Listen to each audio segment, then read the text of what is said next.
Hello everyone, this is Andrew. Welcome to Keen on America.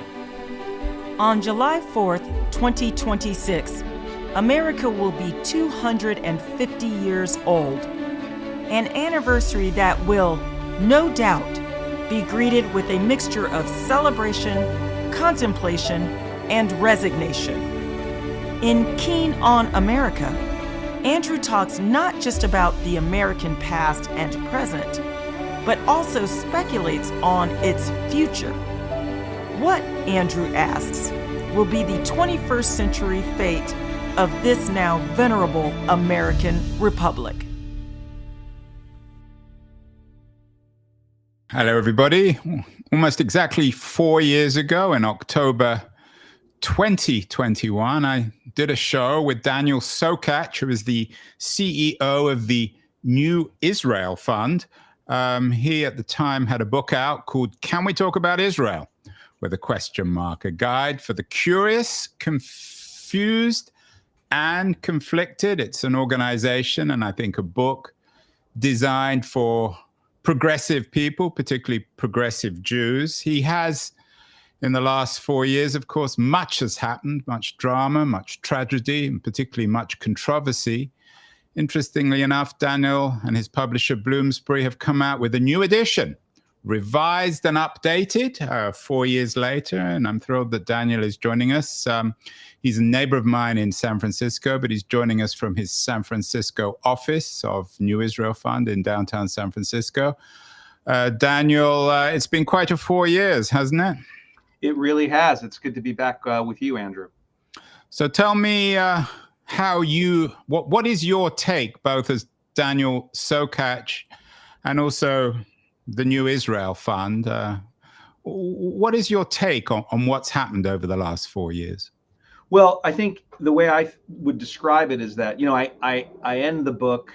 The book ends chronologically with the election of what was called the Change Government, which was an alternative to the Netanyahu-run coalitions that have dominated the last, all but a year or so of the last 17 or 18 years. And that government collapsed after a year, and it was replaced by an extreme right-wing government led again by Netanyahu. But this time he had burned so many of his bridges to moderates and even kind of people I would call the reasonable right, that he was forced to put together a government made up of three parts, what I like to call the MAGA rump of his Likud party. A lot of people had left the Likud over Netanyahu and the scandals and political controversies that he'd been involved in. So what was left was a cult of personality that resembles today's Republican Party. Then the second constituency was the ultra-Orthodox political parties, which often are comfortable in a government with him. And then finally, for the first time, extremist right-wing settler parties who are described often as Jewish supremacist parties. The leader of one of them is now the finance minister, a guy called Bezalel Smotrich, who once bragged that he was a proud fascist and a proud homophobe. The leader of another one is a guy called Itamar Ben-Gvir. He's the minister of national security now. He was arrested multiple times on incitement to terror. So that's who is the government of the state of Israel. And when they came together and they launched the government in early 2023, they had a common enemy. And that enemy was the one body in the state of Israel that really could provide a check on their ultra right-wing political agenda. And that was the High Court of Justice, or Supreme Court of the state of Israel. And so they launched what the Israeli press called a judicial coup, an attempt to really neuter the independence of the High Court of Justice. So that was sort of catastrophe one. And it was met, to the surprise of everybody, with a ferocious and very effective pushback from civil society, which New Israel Fund was proud to play a leading role in. And ultimately, those hundreds of thousands of protesters who were out on the streets every week managed to shove a stick in the spoke of authoritarianism that these judicial quote unquote reforms were meant to introduce, which again was the neutering of the High Court of Justice's ability to stop government policy, to review, to apply judicial review.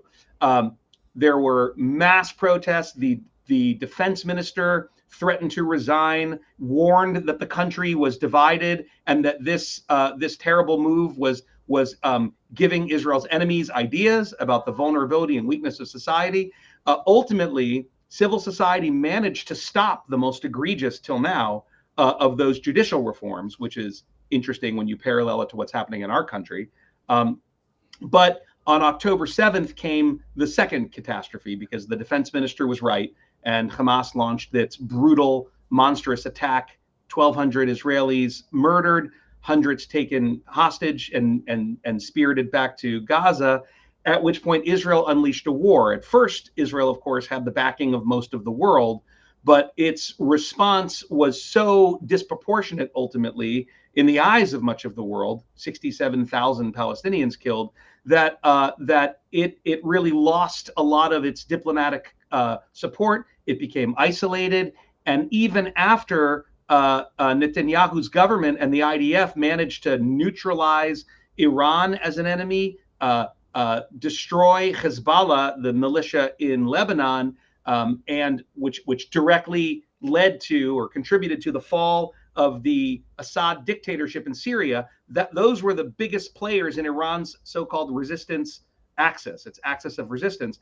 Even after the Israeli army successfully decapitated the axis of resistance, it still was isolated diplomatically because of the way it conducted its war in Gaza. So in short, the last 4 years have been endless, cascading, catastrophic crises in Israel and the region.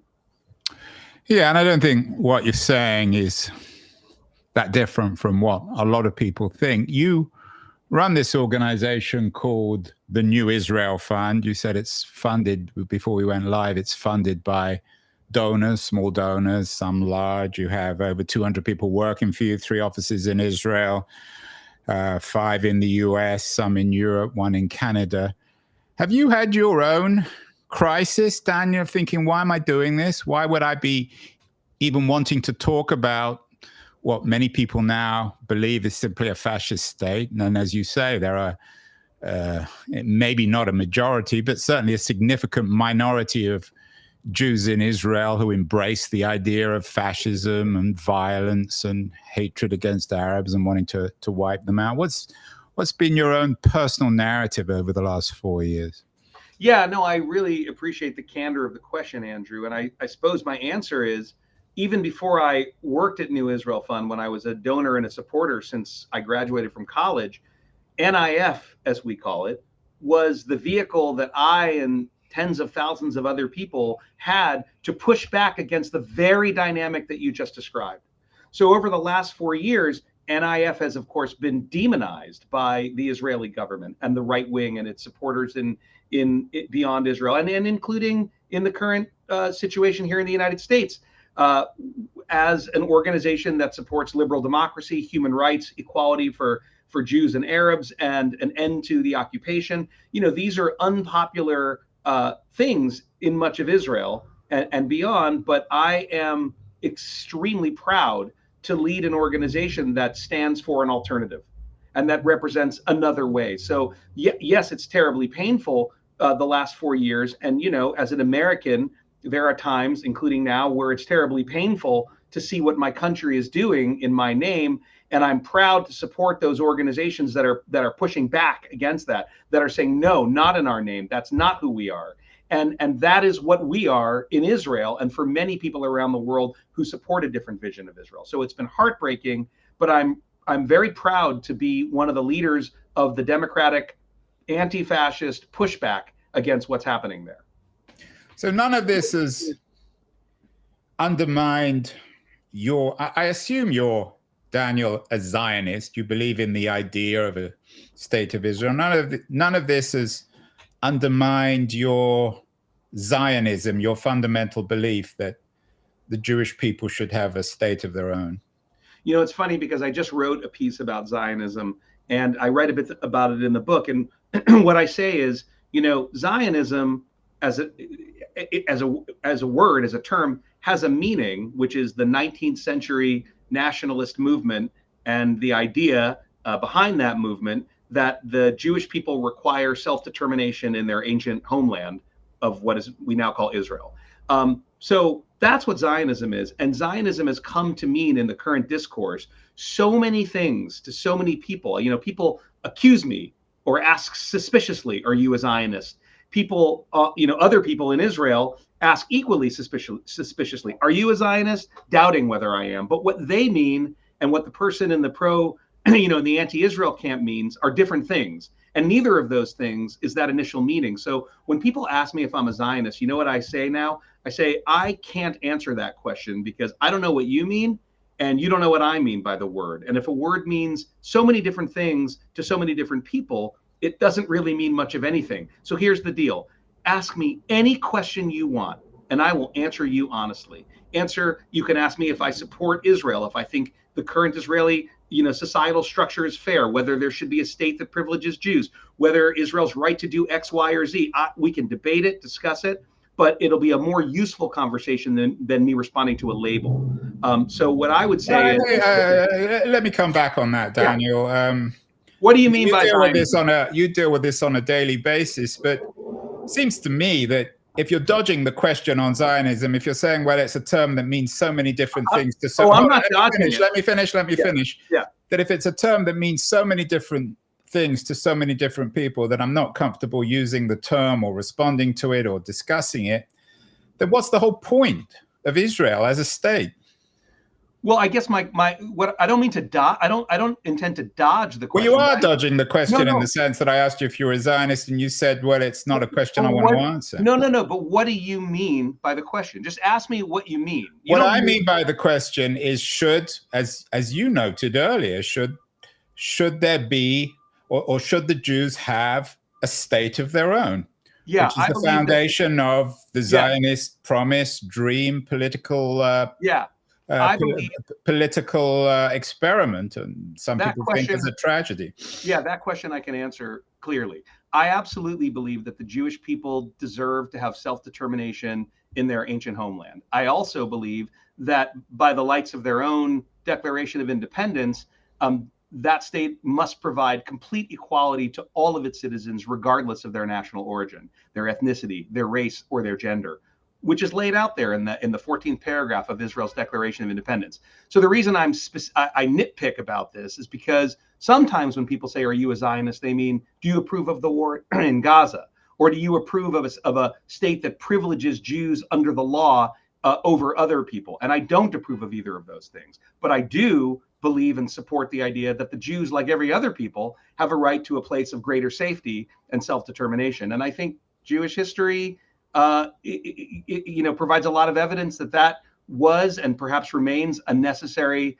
thing for the Jewish people. So the question for me is, what kind of Israel are we talking about? Not whether or not there's a right to be in Israel. For sure, Israel has a right to exist, and it exists. The question is, what kind of country is it going to be?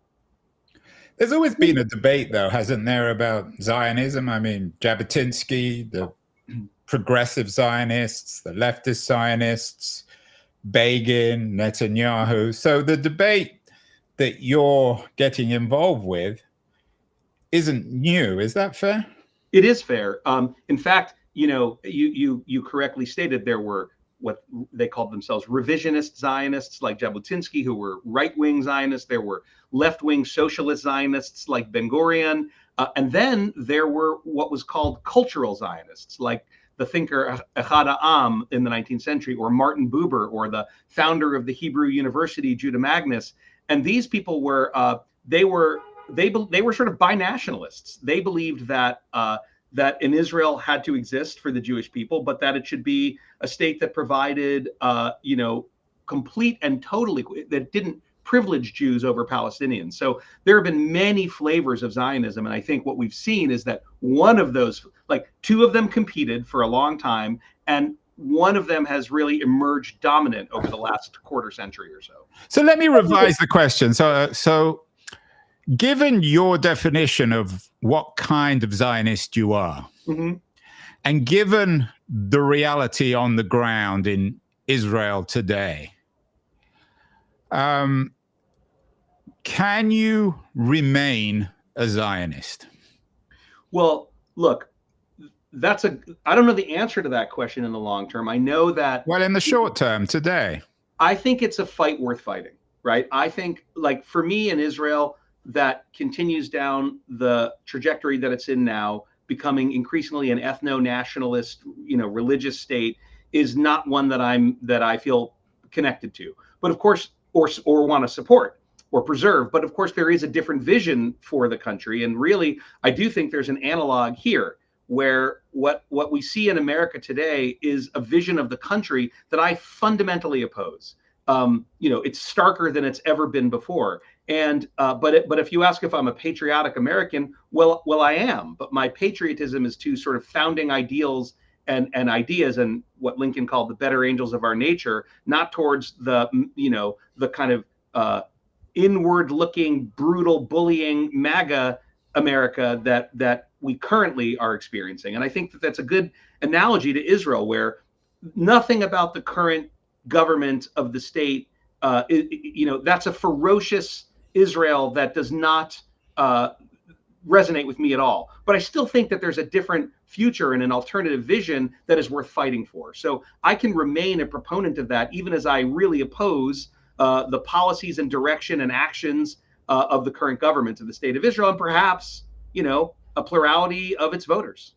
I have to admit, I'm not convinced by this argument. I mean, making this direct comparison with Trump's America seems, I don't know whether you're doing an injustice to America or you're sanitizing Israel, but comparing a war which has killed whatever it is, 60, 70, 80,000 civilians, and what Trump is doing, which is picking on enemies and annoying everyone all the time by posting stupid things on social media. Are they really equivalent, Daniel? Is the state of Trump's America and the state of Netanyahu's Israel, are they similar? No, I don't think they're equivalent, and that's why I said it's an analogy. I don't think it's an equivalency. But I think that, and by the way, this is not what we're here to talk about, but there are troops in American cities. There are mass deportations. They're blowing up boats in the Caribbean, bullying and threatening our allies. But leaving all that aside, I don't think it's an equivalency. I think, again, it's an analogy of states that take a wild autocratic turn. In the case of Israel, I think just as the Hamas attack on Israel was unjustifiable and monstrous, so too has Israel's response, or rather the level of Israel's response. And that is something that puts me at odds with a lot of people in my community. The former Prime Minister of Israel, Ehud Olmert, has said publicly, it is quite clear that Israel is committing war crimes and crimes against humanity. And I think that's an inescapable conclusion when you see the way Israel conducted this war. And so, the question that you're asking, does that mean that you sever your ties with the place? That's a real question, and I appreciate it. I suppose my answer is I still want to fight for a different kind of future for that place, but not to defend what it is now. So if Israel is indeed, as you've said, you seem to acknowledge committing war crimes. Today we're talking on October the 22nd. This will go out in the next few days. Today, a number of very prominent Jews around the world called on the UN and world leaders to sanction Israel. Some of the people who signed this include the former Speaker of the Knesset, Avraham Berg, authors, the Canadian writer Naomi Klein, Jonathan Glazer, who made Zone of Interest, his wife, Ilana Glazer. Would you sign that? Do you think if Israel is indeed committing war crimes, which seems relatively self-evident, that that you, as a prominent Jewish figure, the CEO of the New Israel Fund, should support sanctioning Israel? Well, by the way, two of those names that you read, Avram Borg, the former Speaker of the Knesset, and Daniel Levy, former peace negotiator, are former NIF board members and people who I'm quite close to. Look, I believe that, for example, my country, the United States, should follow its own laws. And we have laws on the books that Congress has passed that say we should not be sending offensive weapons to countries that are violating human rights norms and committing war crimes. And I would absolutely support the application of those laws in the case of Israel or any other American ally that is breaking our own laws. And it seems to me pretty clear that the way Israel has used its munitions and the way its assault on Gaza has been conducted is violative of those laws. Now, the fact that two presidents in a row are not going to pay any attention to that and are going to defend whatever Israel does is immaterial. And in the opinion of many people, including myself, Israel has violated those laws, the Hatch Act and others, and I would support Congress. So to interrupt a rather long answer to a simple question, yes or no, would you sign this call to sanction Israel for its war crimes? Well, again, I haven't read that call, but and we invest in Israel that's what New Israel. Well, maybe you does. Personally, maybe now you can't necessarily speak on New Israel Fund, but you as an American Jew. Well, again, I'm not trying to be legalistic here, but I haven't read the call, so you can't ask me to sign something I haven't read. But I don't. Well, okay, let's revise it again. What would you sign in terms of sanctioning Israel? So I would have no problem. I agree with those people who are calling for us to suspend offensive aid to Israel if it doesn't act in accordance with American law and policy and human rights norms. I'd have no problem supporting that. And frankly, depending on what that letter says, I would sign something saying that that we should not, as the United States of America, continue to support offensive actions in Gaza by sending munitions and weapons to the Israelis. Let's get to the book, Daniel. It came out in 2021. Can We Talk About Israel? A Guide for the Curious, Confused, and Conflicted. I mean, back in October 2021, it was a remarkably controversial subject, a kind of progressive defense of Israel. Many people on the left have been accused themselves of being anti-Semitic in their criticism of Israel. What's the new edition? What are you saying that in this revised and updated version that you didn't say before for the curious, confused, and conflicted? What's changed? Well, the real edition is about 75 pages that try to, almost 100 pages that try to bring us up to where we are now, or rather where we were. I believe the narrative ends with the American bombing of Iran. So what is that? Back in the spring. So it really is intended to sort of bring the narrative up to date and sort of the analysis that I provide of what happened and why it happened. A word about what your setup for that question. I think that this allegation or the conflation of being anti-Israel, or as you might say, anti-Zionist, as you know, I don't like the term because of its impreciseness, but the term of the conflation of anti-Semitism and anti-Zionism or anti-Israel sentiment is a pernicious one. And of course, what makes it so hard is that sometimes people who really don't like Jews use criticism of Israel as a way of expressing that. And sometimes people who are criticizing Israel conflate Israel and the Jews and blame Jews for what Israel does. That's anti-Semitism right there. It's prima facie anti-Semitism. But those who criticize Israel, even strongly, even witheringly, right? Those who believe Israel's committing genocide or ethnic cleansing, or who argue for Israel to be sanctioned or for aid to be cut off to Israel, are not necessarily anti-Semitic. They are watching in real time something horrific. And whether or not we agree with them, or whether we think they have all the right nuances, or whether they've gotten their analysis correct, I would strongly protest the allegation that all of those people, because of their harsh criticism of Israel, are anti-Semites. The mayoral race in New York is a great current example of a person who's being tarred with anti-Semitism as an anti-Semite in Mamdani, who, as far as I can see, hasn't evidenced any anti-Semitic. Right, and another interesting op-ed today, you probably already read it, by Brett Stevens. He was on the show a few years ago. Yeah. I guess a conservative Zionist, an American conservative Zionist, although a very intelligent, well-educated one, argues that Mamdani, and he's writing as an American Jew, makes him very nervous. I'm assuming you don't agree with him on that. No, I don't agree with him on that. And I didn't agree with anything in that op-ed, except for that clearly Mamdani does make some American Jews nervous, and I have compassion for that. And I'm even more than skeptical, rather uncomfortable with the word nervous, given the fate of the 80 or whatever it is, 70 or 80,000 dead Palestinians in Gaza. The idea of a nervous American Jew is not something that I'm going to lose much sleep over. Well, I mean, the fact is, Mamdani doesn't like Israel, and that is the thing that Stephen says makes him nervous. But of course, what he doesn't write in that article, when he writes about what he says to be a singular focus on Israel, he doesn't mention what he well knows, which is that why doesn't Mamdani support sanctioning other countries? Well, those countries aren't the largest recipients of American aid. Our taxpayer money is not necessarily supporting other repressive regimes, and certainly not supporting repressive regimes in places like Russia and China.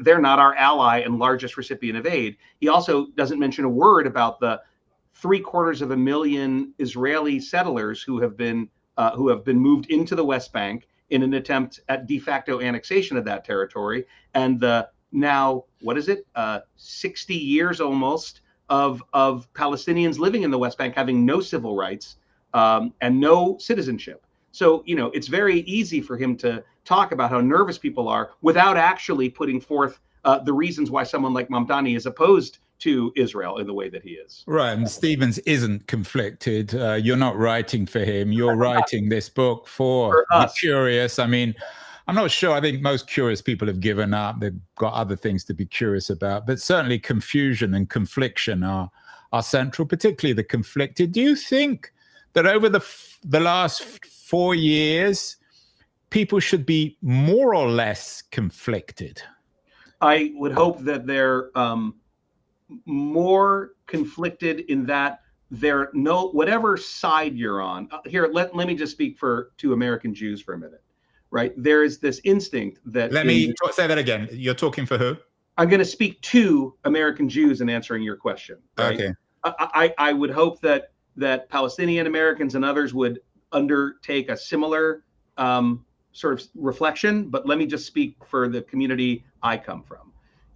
Too often this conflict has been presented as, two sides, you've got to choose a side. And I think that's fundamentally, that needs to be reevaluated in the wake of Gaza, right? I think it always should have been reevaluated. But, on October 8th, a board member of the New Israel Fund, who was a Palestinian citizen of Israel and an emergency room doctor, said to me that when she was in the emergency room at Soroka, the largest hospital in the South, and when she was there treating, kibbutznikim and Bedouin and soldiers, all the victims of the attack, she had this moment looking around the emergency room where she said, the sides are not Israelis versus Palestinians or Arabs versus Jews. It's those who believe violence is a means to achieve their ends and those who believe that human rights are more important.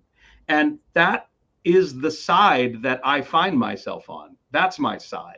My side isn't Israel or Palestine. It isn't Arab or Jew. It's those people who believe in human rights and humanity and compassion versus those who say, well, in defense of my group, this was excusable. And my hope is that people will feel conflicted by what they're seeing, and they will reevaluate how they see themselves and what side they're choosing, and that they choose the side of human rights and compassion, regardless of what tribe they come from.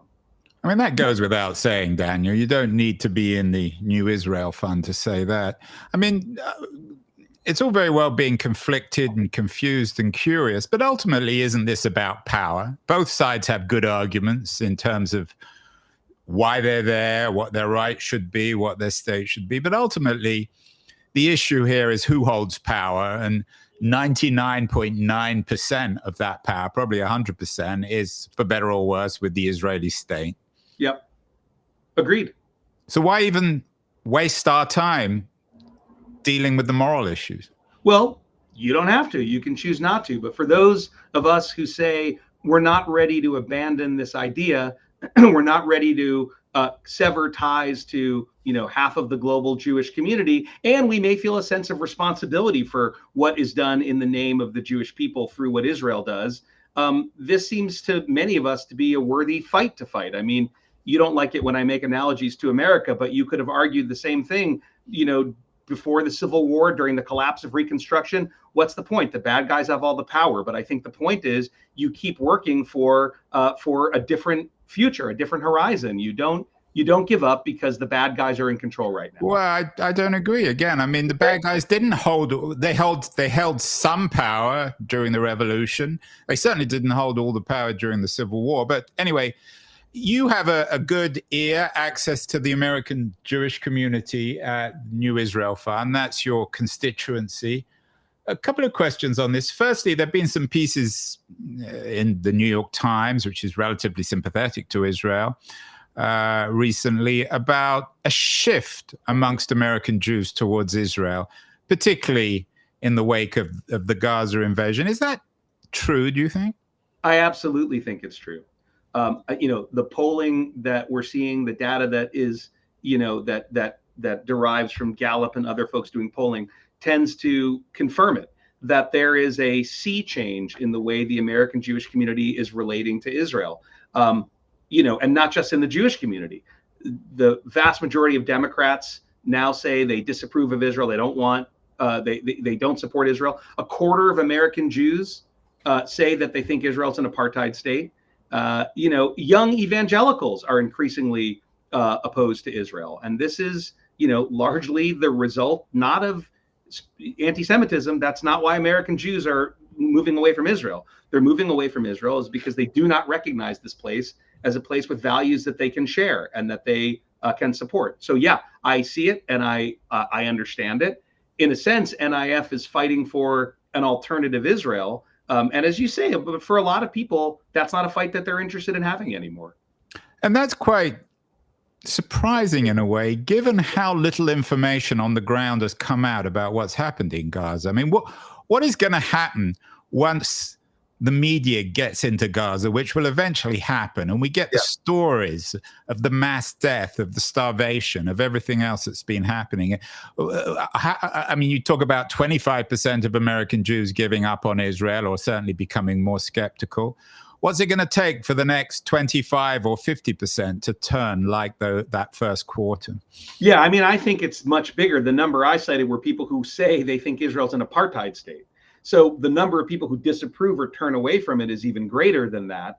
And I think that, as you're suggesting, when we really see what's happening on the ground, what's happened on the ground in Israel, it is going to shock the conscience of a lot of people. And, that Israel still has the government that carried out this war in power. If it still has that government in power when these revelations are made, I think it's going to go very badly for Israel in terms of its support in the American Jewish community and throughout the American community, right? Like, however hypocritical it may or may not be, Israel, we judge Israel to a different standard. It has described itself as the only democracy in the Middle East. It says it is a Western power. When it is seen not to be acting like one, or at least not to be acting the way we all think that Western powers should act, it is going to pay. It is already, there are consequences for that. And it is paying the price for that in increasing diplomatic isolation and unpopularity. And I think it will only, this will only be amplified when, as you say, reporters finally get on the grounds and see what, as you know, I believe to be evidence of war crimes and crimes against humanity. The book is so well titled, Daniel, particularly in the last 4 years, Can We Talk About Israel? Because, of course, it could equally apply to the United States, where the current administration seems to want to make talk about Israel, or at least critical talk about Israel, illegal or semi-illegal on campuses. What's your take on what's happened in America with this hysteria about criticism of Israel? How do you make sense of it within the Trump administration? Well, I think they're undertaking a very cynical weaponization of the idea of anti-Semitism to carry out policies that have nothing to do with Israel or anti-Semitism at all. Specifically their assault on higher education under the guise of fighting anti-Semitism, when the vast majority of the so-called anti-Semitism that they're citing are protesters against Israel's actions, who definitely there are plenty of examples of nasty anti-Semitic incidents that have taken place at those protests. But by and large, that has not been the way they've been a correct characterization of the protests. And so I think they are using the wedge issue of anti-Semitism as a camouflage for a crackdown. Or to paraphrase the president of Harvard, when they came after Harvard's federal support, I'm not really sure, I won't get the exact quote, but he said something to the effect of, why in the world does cutting tens of millions of dollars of grants into cancer research and other medical benefits, how does that stop anti-Semitism? Or how does that fight anti-Semitism? So I think it's a totally disingenuous move on their part, that is just part of their neo-authoritarian agenda. And I think it's a terrible thing. And, I think the majority of American Jews who vote Democratic will continue to do so, and who see through that. Even American Jews who really do have fears of anti-Semitism, rising anti-Semitism, I will point out that the most lethal attacks of anti-Semitism, or examples of anti-Semitism in recent years, have been perpetrated by radical right-wingers who have slaughtered Jews in their synagogues and at Nazi marches, and chanted for "Jews will not replace us" at Nazi marches. And yes, there have been incidents of violence, even murder, by people shouting "Free Palestine," but that is not an equivalent to the kind of neo-Nazi support that some of look, just this morning, I'm sure you saw this too, a Trump appointee had to pull himself out, or Trump dropped an appointee when it came out that he had made pro-Nazi statements. When the Young Republicans the other day, it was revealed by Politico, had made all kinds of racist and pro-Nazi statements. I mean, this is the real threat to American Jews, not protests against Israel on college campuses. Yeah, it's a kind of surreal situation, Daniel, because on the one hand, you have this rise of neo-Nazism and on the American right, more and more overt revisionism on Hitler and the Holocaust. But some of these people seem quite sympathetic to Israel. Yeah. How do those two things square? It's so surreal. Do you remember, what's his name? I think it's Richard Spencer. Yeah. The organizer, the Charlottesville guy, right? I saw an interview where he said something along the lines of, yes, well, I'm a Zionist. I don't believe Jews have any place here in my country, the white Christian United States of America, but I support them going back to Israel and kicking out, the Palestinians there. That's the Jewish homeland. So in this sense, they are allies, ideological allies of Smotrich and Ben Gvir and even Netanyahu, right? This is an Israeli government that cozies up with actual Jew haters, so long as they support, the blood and soil nationalism of the current Israeli government. And the best example was before October 7th, when Orban, one of Trump's favorites and one of Netanyahu's favorites, Orban's party in Hungary ran ads in a parliamentary election that were right out of the pages of Der Stürmer. They were Nazi-style anti-Jewish imagery, focusing on George Soros, everyone's favorite villain for those guys. And the Jewish community of Budapest went to the Israeli ambassador and said, look, this is very worrying. Can you say something? And so the Israeli ambassador wrote a very respectful letter to Orban, asking him to take action and stop this. And Netanyahu ordered his ambassador to recall the letter, right? Because he didn't want anyone causing trouble with his pal Orban, even if Orban's party is terrifying and frightening local Jews. So long as he supports this hard right-wing blood and soil vision of Israel, they're happy to be in bed together. And so that's why Richard Spence, look, the Minister for Diaspora Affairs in Israel, a guy called Amichai Chikli, just invited one of your fellow countrymen, I think his name is Tommy Robinson. Yeah, Tommy Robinson, he invited him to Israel as his guest. This is a known anti-Semite, a Jew hater, but it's okay because he supports the right-wing government of Israel in its fight against Palestinians and all other perceived enemies. And that's the topsy-turvy, surreal world that we're in. And the shocking world, although, again, thinking out loud, I think Eichmann at his trial claimed that he was a Zionist. So there were some Zionists, at least amongst the Nazis. They simply wanted to rid Europe of the Jews, and they'd be happy to dump them on Palestine or anywhere else in the world. Like Richard Spencer, same thing. Yep. This is all rather depressing, to say the least, Daniel. I'm surprised you still have any hair. You look as if you're at least sleeping and you're eating. I mean, what's there to remain in any way hopeful about? I mean, for the curious, the confused, and the conflicted, where's the evidence that anything can change here? I mean, is the recent ceasefire, although it seems a very tentative one, a very tenuous one, is that any reason to believe that this terrible, terrible, dark, catastrophic episode, not just, of course, Gaza, but the Hamas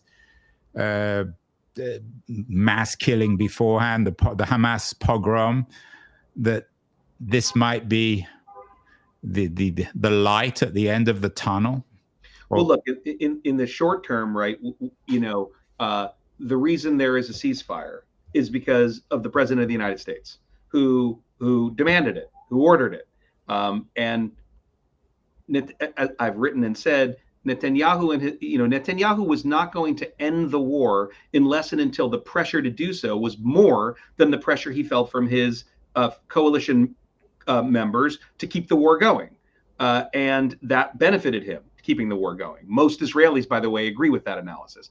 Once Trump said, no, you're not going to, you're ending it, he ended it, because of course an American president can always get a client state to do what he wants or she wants it to do. So if Trump remains engaged, it could be that this does result in a real end to at least this round. But unless the fundamental underlying issues are dealt with, which is, how do you create a reality where Palestinians have some hope of a future of dignity and respect and freedom, and Israelis have hope of a future of security, then this will just be the latest awful round, as you say, in this nightmare. I think in the medium term, I think when you said how can you hope? You asked why I still have hair. What the listeners can't see is that my hair is gray, and it wasn't when I started the job. But there, I think you are a prominent enough curious cynic that you won't like this answer, but I'll say it anyway, because for me, it's true. In the medium term, history doesn't always go the way you think it's going to go. And before, the Berlin Wall fell or Gorbachev, declared glasnost and perestroika, before F.W. de Klerk opened the doors on the gates at Robben Island, before Sadat flew to Jerusalem, before Rabin said enough, no one would have predicted that those things happened. Before, in Northern Ireland, before people said, we've got to stop. And so for me, the hope is that, yes, if things continue along this terrible path, there's not a lot of hope. But sometimes, new opportunities arise, and people like the figures I named arise. And it would be, in my opinion, hubris, or as we would say, chutzpah, to think, no, that can't happen here. I mean, it's happened in just as tough and difficult situations before. And the role of civil society, where New Israel Fund works, is to prepare the ground and to make sure there is enough hope left and enough infrastructure of civil society to be able to support that kind of a change when it comes in the last. Give me you said it's happened before. Give me one example, a comparison, an equivalent. Well, I mean, again, I don't know that it's an equivalent. I think it's an analogy, right? Or at least it's a reason for hope. Look at the end of apartheid, and the fact that that a leader arose and he said, for lots of different geopolitical reasons, it's not feasible to continue this way. And so he let Mandela out of jail, and then things took their course there. Or let's go closer to home. Sadat, after the 73 Yom Kippur War, flies to Jerusalem and says, look, you've all told yourself that there's no hope of living in peace with us, but I'm telling you, give us back the Sinai settlements and make peace with the Palestinians, and we can all live together in peace. And so these are examples of what could be. But at the end of the day, Andrew, there's about 15 million people, half of them Jews, half of them Palestinians, who live between the river and the sea, right? In Israel, the West Bank, and Gaza. And none of them are going anywhere, despite the fever dream fantasies of Hamas and Smotrich and Ben Gvir. And despite, Trump's dabbling with the Gaza Riviera, giving the crazy right wing in Israel hope until he says, of course, I didn't really mean that. No one's going anywhere. So for me, the hope comes from doing everything I can to support Israelis and Palestinians who are trying to change their reality and build something better and new. And I don't have the hubris to say, well, that's impossible, it's never going to happen, because these things have changed in other places, in Northern Ireland, in South Africa. But in Northern Ireland, I just don't buy the equivalence. I mean, sometimes peace happens. It happened in Bosnia. It happened in Northern Ireland. It happened in a way in Cyprus. But they're entirely different situations. I wonder, the one analogy that I do think is interesting is the one with apartheid. You talked about Mandela being let out of prison.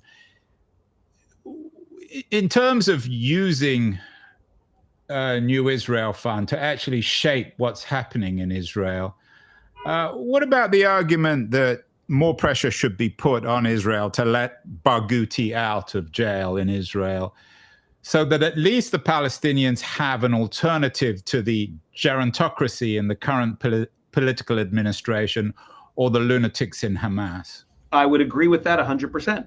And, you know, it's in the interest of the lunatics in Hamas and the ethno-nationalist supremacist government in Jerusalem to not have Barghouti out of jail. And for that matter, it's probably the interest in the gerontocracy of the PA not to have him out of jail. So why aren't the progressives around the world turning Barghouti, who seems a smart figure with a degree of dignity, why aren't we turning him into Mandela? I mean, Mandela wasn't really Mandela.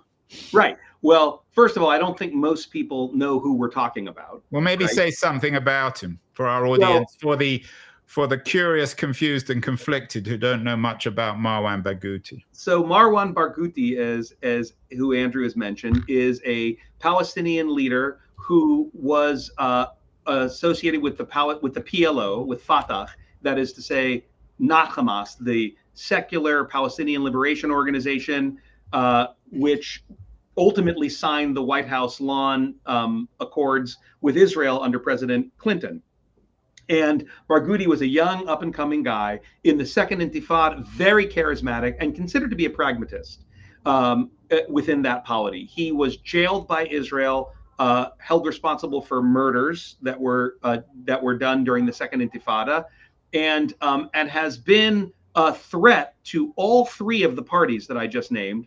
Hamas, the current Palestinian Authority leadership, and the Israeli government, because the conventional wisdom and what Andrew and I are positing is that this is the kind of person who could be a Mandela, possibly, we don't know, but a Mandela-like figure, in that people believe in, or even a Jerry Adams-like figure who may not be a saint, but at least is willing to come to the table. Yes, and he has indicated that he is willing to come to the table, and he's very popular amongst Palestinians, and so as to why progressives around the world don't make him a Mandela-like figure, A, they don't know who he is. B, I would suggest that many progressives who criticize Israel and protest on behalf of Palestinian rights, often don't do the deep dive into understanding what's actually happening there. But I think that, the fact that you've got three parties that would not like to see Barghouti released, and they're the three major players on the ground, is a good indication of why I agree with you that a